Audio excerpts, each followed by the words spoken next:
ខ្ញុំសូមលើកយកក្មេងចំនួនឥឡូវនឹងចំនួនចាស់ว่าខុសប្លែកគ្នាយ៉ាងម៉េចខ្លះសន្តានលោកអ្នកជាទី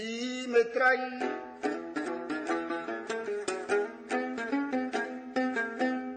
លើកមកជម្រាបជូនបងប្អូនទាំងអស់ស្ត្រីបរោះកំមុំកំឡោះឲ្យជ្រាបទាំងអង្គជាទីមេត្រីក្មេងចំនួនដើមនិងក្មេងសម័យអាលោកប្រុសស្រីខុសគ្នាយ៉ាងណា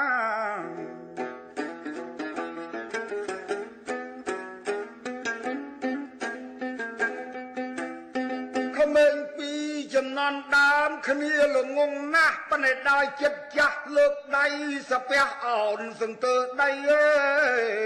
យ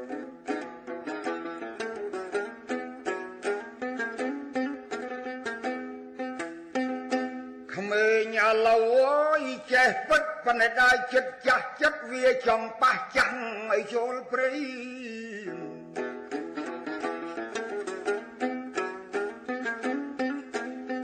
បានតែឥឡូវអាយុខ្លីទៅជាង20ពាំងកដាលហើយ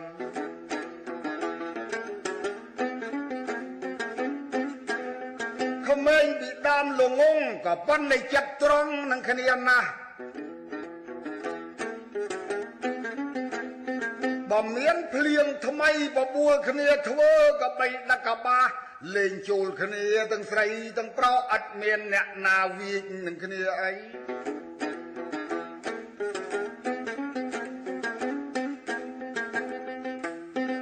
បើកំមុំកំឡោះឡូវមិនបានទេប្រគុណចែដោយសូមលោកខន្តីហ៊ានតែបដោយឲ្យទៅព្រៃពីរអ្នកមួយថ្ងៃមានរឿងឥឡូវ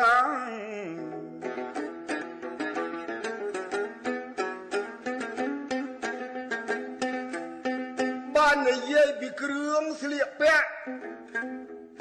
ក្មេងឥឡូវក្មេងជំនាន់ចាស់ว่าខុសគ្នាទៀតញាតប្រុសស្រីក្មេងពីជំនាន់ចាស់ស្គាល់អាវតែលេវមួយក៏មុំក្មេងឥឡូវស្គាល់ដល់លេវ3លេវមួយចំពីមុខអាលេវទី2រឹបឆ្អឹងជំនីចិត្តចេញអាចខ្ចី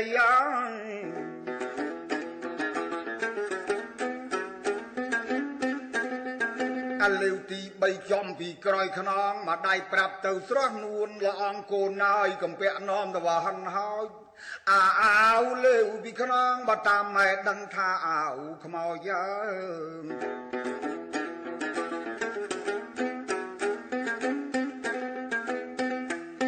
កំពាក់នាំទៅវ៉ាហិនហើយអានឹងអាវខ្មោចទេ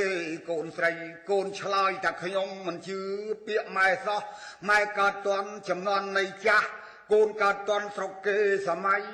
កាលពីចំនួននៃម៉ែតណាមកណាដើរផ្ទាល់ដីកូនឥឡូវចំស្រណុកពេកបើមានបុណ្យស្អែកថ្ងៃនឹងមិនភ័យ